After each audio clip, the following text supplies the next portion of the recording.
It is November 1956. Britain sends warships into the Suez Canal. It is supposed to be a show of force, a reminder to the world that Britain is still the dominant power on earth. It backfires so completely, so publicly, so humiliatingly that within months the British Prime Minister has resigned, and within a decade the British Empire has effectively ceased to exist. Ray Dalio has studied that moment for years. He has studied it alongside the fall of the Dutch Empire and the Spanish Empire and the Roman Empire and a dozen others. And he says he has found something in all of them that he cannot stop thinking about when he looks at America right now. They all did the same things in the same order at the same stage of their decline, all of them. Today, Ray Dalio tells you what those things are and why America is doing every single one of them right now. Let's get into the video. This one is important. I want to tell you a story about a moment in history that most Americans have never heard of, and that I believe is the most important lens for understanding what is happening to this country right now. November 1956. Anthony Eden is the British Prime Minister. Britain is still, at least officially, one of the two great powers on earth. It has spent the previous decade adjusting awkwardly to the reality that the war it won in 1945 had simultaneously bankrupted it and transferred the real center of global power to Washington. But the adjustment is uncomfortable and incomplete, and Eden, like most of his generation, still thinks of Britain as the empire it used to be rather than the middle power it is becoming. Gamal Abdel Nasser nationalizes the Suez Canal, the canal that Britain had controlled for decades, the artery through which a significant portion of British trade and oil supply flows. Eden decides that this cannot stand, that Britain must respond with force, that the world must be reminded of what happens when you challenge a great power's vital interests. He sends the warships, and then something happens that nobody in the British establishment expected. Not because the military operation fails. The military operation actually succeeds initially. The problem is what arrives alongside the military operation. A phone call from Washington. Eisenhower telling Eden, in terms that left no room for interpretation, that the United States will not support this action, that Britain must withdraw, that the era in which Britain can project military power in the Middle East without American approval is over. Eden withdraws. He has no choice. Britain's economy is too dependent on American financial support. The pound is too vulnerable to American pressure. The empire that had spent 200 years telling other nations what to do is now doing what Washington tells it to do. Eden resigns within months, broken by the specific humiliation of discovering in public that the power you believed you had, the power you had built your identity around, was no longer real. That moment, that specific humiliation at Suez, is what historians now point to as the clearest single marker of the end of British imperial power. Not a dramatic military defeat, not a revolution, a phone call from a more powerful country that exposed the gap between what Britain believed about itself and what was actually true. I have been thinking about Suez constantly for the past several months because I believe America just had its Suez moment, and most Americans do not know it yet. The Strait of Hormuz, the narrow waterway between Iran and Oman, through which approximately 20% of the world's traded oil flows every single day. Iran declared it closed after the conflict with the United States and Israel. America sent forces. America struck Iranian military assets. The operation lasted roughly 2 hours at 2 in the morning, and then nothing changed. Iran still controls the strait. The shipping disruption continues. The world is watching, and the leaders who matter, the ones in Beijing and in Riyadh and in Delhi and in every capital that is quietly reassessing its relationship with American power, are drawing the same conclusion that the world drew about Britain after Suez. The threats no longer work. America does not want to fight a real war, and a power that will not fight is a power that can be ignored. I said this publicly, and I want to say it again here because I think it needs to be said clearly. When I look at what happened at the Strait of Hormuz, when I put it alongside the 500 years of empire history I have spent my career studying, I see something I have seen before, many times. The specific moment when the gap between a nation's self image and its actual position in the world becomes visible to everyone at once. That moment always comes in every empire, without exception. And once it comes, the template is very clear about what follows. There are three forces that destroy every empire, and America has all three right now.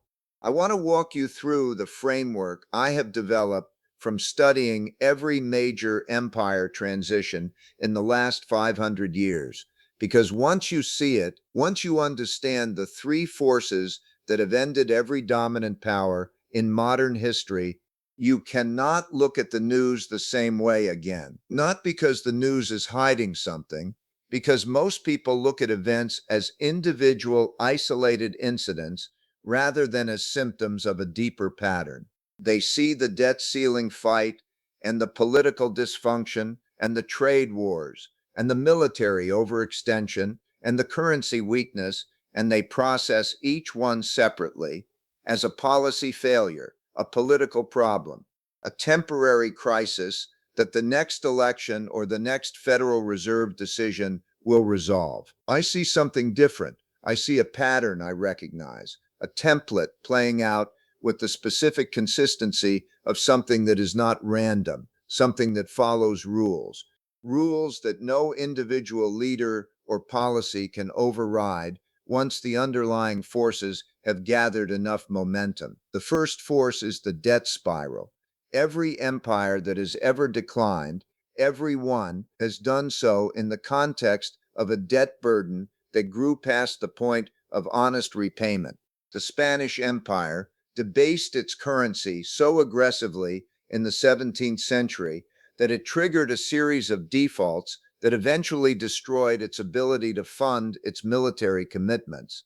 The British Empire entered the Second World War carrying debts from the first that it never fully repaid, and exited it so dependent on American loans that the independence it fought to preserve had been quietly transferred to its creditor. America's national debt is above $39 trillion. The annual interest payment alone exceeds $1 trillion.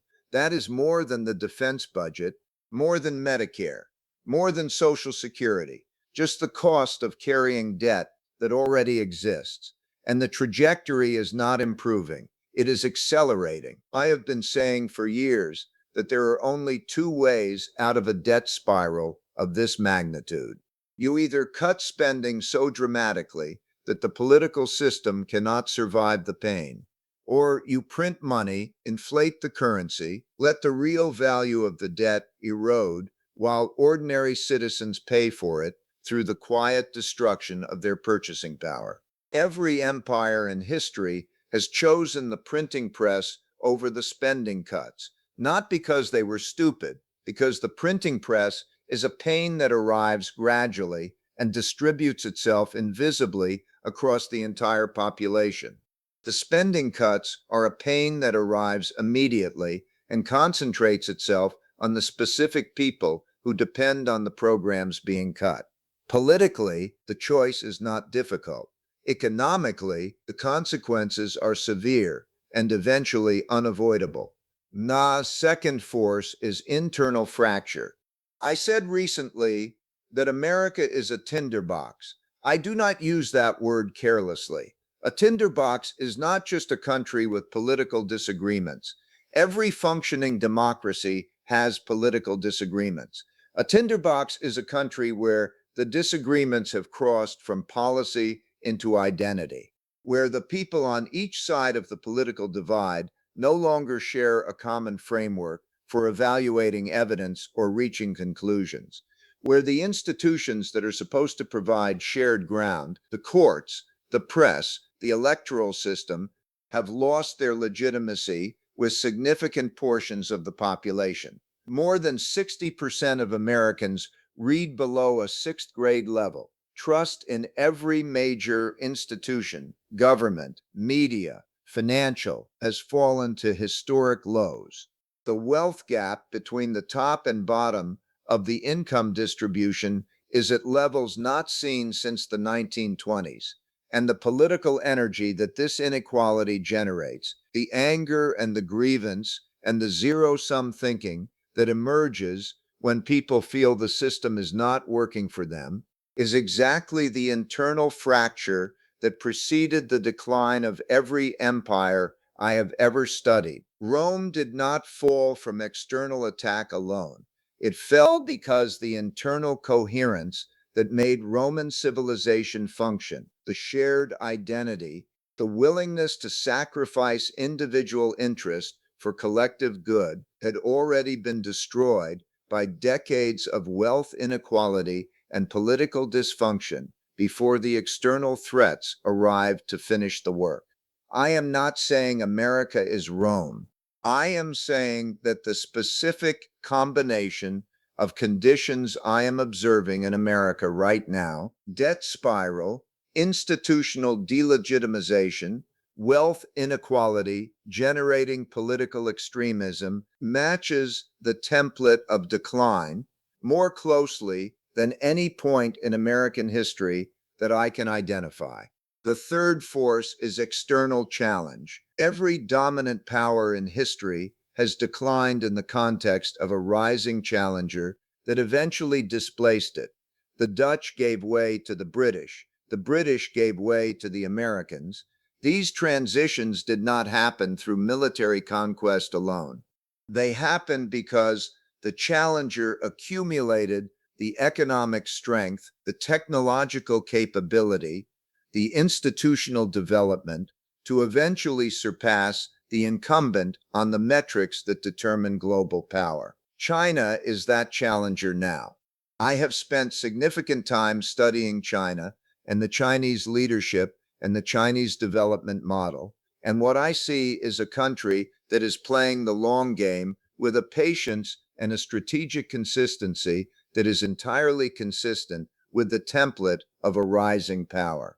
China has been accumulating gold, building alternative payment systems that reduce dependence on dollar settlement, developing technological capabilities in artificial intelligence and semiconductor manufacturing and renewable energy that directly challenge American dominance in the industries that will determine the next century's economic hierarchy. And watching the Strait of Hormuz situation with the careful attention of a country that is drawing very specific conclusions about the reliability of American power projection. The world leaders in Asia, in the Middle East, in Africa, in Latin America, who are reassessing their relationship with American power right now, are not doing so because they dislike America. They are doing so because they are rational actors responding to the evidence of what American power can and cannot do in 2026. That evidence is not encouraging. I want to bring this back to something very specific because I am not a historian making an academic argument. I am an investor making a practical one. And the practical question for every person watching this video is not whether American decline is real. The evidence suggests it is. The practical question is what it means for your money. Money show you what happened to British investors in the decades following Suez. Because the Suez moment did not immediately destroy the British economy. Britain continued to function as a significant economy for decades after 1956. The pound did not collapse overnight. British stocks did not immediately crater. Life continued to look roughly normal for most British citizens for years after the moment that historians now recognize as the turning point. but the purchasing power of the pound declined persistently. British assets underperformed the assets of the countries whose star was rising. Investors who were concentrated in pound-denominated British assets, who trusted that the country they lived in would maintain its dominance, paid a real and substantial price over the following decades. Not in a single dramatic event, in the steady, grinding, barely visible erosion of real wealth that accompanies the decline of a currency and an empire simultaneously. This is what I am thinking about when I look at the dollar today. The dollar's share of global foreign exchange reserves has fallen to approximately 57%, down from over 70% 2 decades ago. That decline is not dramatic in any single year, but it is consistent, and it is accelerating, and it is being driven by exactly the forces I have described. Countries that watched American financial infrastructure being used as a weapon, sanctions, asset freezes, exclusion from payment systems, are building alternatives, slowly, but building them. China's treasury holdings, the $800 billion China holds in American government debt, represent both a vulnerability for the dollar and a potential weapon in any serious confrontation. If China began selling those holdings in a significant and sustained way, the upward pressure on Treasury yields would be severe. The Federal Reserve would face the choice I described earlier: print money to buy the bonds and defend the yields, or let yields rise and watch the interest burden on the national debt become genuinely unmanageable. Neither option ends well for the dollar. And here is the thing about empire transitions that most people do not understand until they have lived through one or studied enough of them to see the pattern clearly. The transition is never as far away as it looks from the inside, and always closer than it feels to the people who are comfortable in the existing system. British citizens in 1955, the year before Suez, had no idea they were about to watch their empire end, not because they were uninformed, because the empire had been the permanent backdrop of their entire lives. The assumption of British dominance was so embedded in how they understood the world that evidence contradicting it was processed as temporary aberration rather than permanent shift. I see the same psychological pattern in America today. Not in everyone, but in enough people that I think it is worth naming directly: the assumption that America is exceptional, that the rules which apply to other empires do not apply to this one, that the debt can always be managed, that the dollar will always be the reserve currency, that American military power will always be decisive, that the institutions will always hold. These assumptions are not facts. They are the specific beliefs that every dominant power has held at every stage of its dominance, right up until the stage when they turned out to be wrong. I want to be completely direct with you about something. I am not predicting the end of America. America is a resilient country with extraordinary human capital and institutional depth and a culture of innovation that has repeatedly demonstrated the ability to reinvent itself. I believe those strengths are real, and I believe they will matter in the long run. But I also believe the long run contains a painful transition that most investors are not positioned for. And the gap between what I believe is coming and what most conventional financial advice is preparing people for, that gap is the thing that concerns me most when I think about ordinary Americans who are counting on their savings and their retirement accounts to take care of them.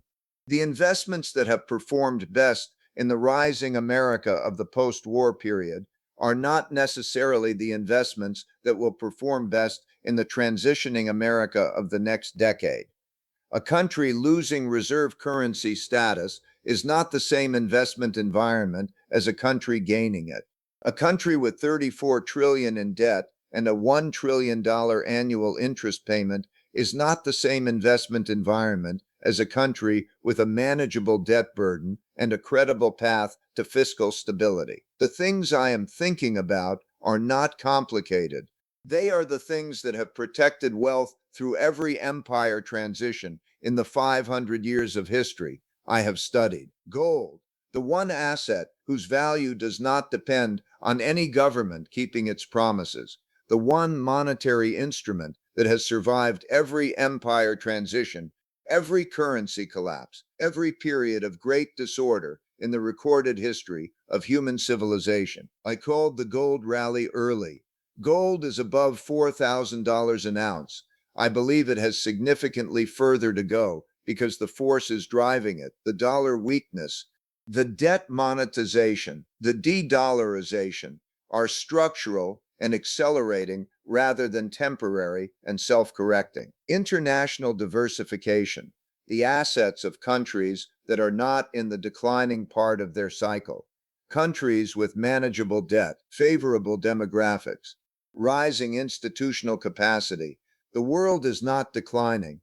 American dominance within it is. Those are different statements with very different investment implications. Real assets that produce income regardless of what happens to paper currencies, farmland, infrastructure, productive businesses with pricing power that can pass inflation through to customers, things whose value is intrinsic rather than assigned by confidence in a system that is being challenged. And the thing I always come back to as the foundation of everything, understanding the cycle you are in, because the biggest financial mistakes I have watched people make over 50 years of investing have almost always come from applying the framework of a previous era to a current one that has different rules. The framework of the post-war American century, the rules that generated enormous wealth for investors who trusted them, those rules were calibrated for a rising empire with expanding credit and a strengthening currency and unquestioned military dominance. Some of those rules still apply. Many of them need updating. I've studied 500 years of history, and I fear we're entering the most dangerous phase of the big cycle. I wrote that in March of this year, not as a prediction, as a diagnosis. The diagnosis of someone who has spent his entire adult life learning to read patterns that most people cannot see because they are too close to the present moment to recognize the historical template it belongs to. The template is clear. America is doing the things that every declining empire has done, not because American leaders are stupid or malicious, because the forces driving those behaviors, the debt dynamics, the internal fractures, the external challengers, are structural. They are bigger than any individual leader or any single policy decision. Understanding that does not make you a pessimist, it makes you prepared. And in a transition of the magnitude I am describing, the distance between prepared and unprepared is not measured in percentage points of portfolio return. It is measured in the quality of life you can sustain on the other side of the transition. Prepare now while you still can, before the Suez moment that most Americans do not know has already happened becomes impossible to ignore. The empire does not announce its own ending. It just gradually stops being able to do the things that made it an empire. The question is not whether you will notice when that happens. The question is whether you will have positioned yourself before you notice or after. Britain's Suez moment was 1956. Most British investors did not feel the consequences until years later. By then, the pound had weakened, British assets had underperformed, and the transition that felt theoretical in 1956 had become personal in ways nobody expected. Dalio says America's Suez moment was the Strait of Hormuz, and most American investors are processing it the same way British investors processed 1956 as a temporary crisis, not a turning point. Your action this week. Look at your portfolio and ask one honest question. How much of what I own depends on America remaining the dominant global power for the next 20 years? And then ask, what happens to that portion if Dalio is right? If this gave you a new way of seeing what is happening around you, share it with someone who is still processing the news as isolated events instead of a pattern. What do you think? Do you agree that this is America's Suez Canal moment? Let us know in the comments below. And as always, see you in the next video, and I'll see you in the next one.